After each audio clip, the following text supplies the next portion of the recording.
ჰაერის დაბინძურებაზე კონტროლი მკაცრდება. რეგულაციები შეეხება მანქანის გამონაბოლქვსაც, რაც ამ დრომდე მთავარ გამოწვევად რჩება. არაერთი რეგულაციის ამოქმედების მიუხედავად ჰაერის დაბინძურების ძირითადი წყარო სწორედ ავტომობილების გამონაბოლქვია.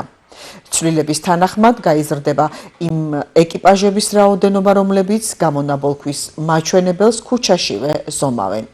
დარღვევების შემთხვევაში მძღოლებს ჯარიმები ეკისრებათ.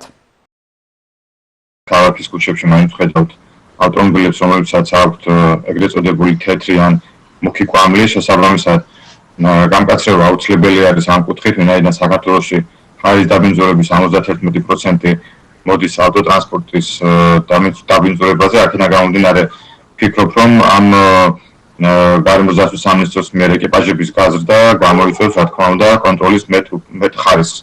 შესაბამისად, აქ კიდევ საუბარი შეიძლება იმაზე, რომ ბოლო პერიოდში მანიპულირება ხდება ეგრეთ წოდებულად ტექნიკური პერიოდული ინსპექტორების ცენტრებში, როცა მიდიან ავტომობილები, ხელოვნურად ხდება ამ გამონაბოლქვის შემცირება, გარკვეული საწვავში გარკვეული ქიმიური ნივთიერებების შეყვანით, ასევე შეიძლება ზოგიერთი დეტალიც იყოს, ვთქვათ, ნაქირავები და ასე შემდგომ, და როცა ისინი გამოდიან და გაატარებენ ტექნიკურ ინსპექტორებას, ამის შემდგომ უკვე ჩვეულებრივად გადიან გზებზე და მოძრაობენ ეს ადამიანები.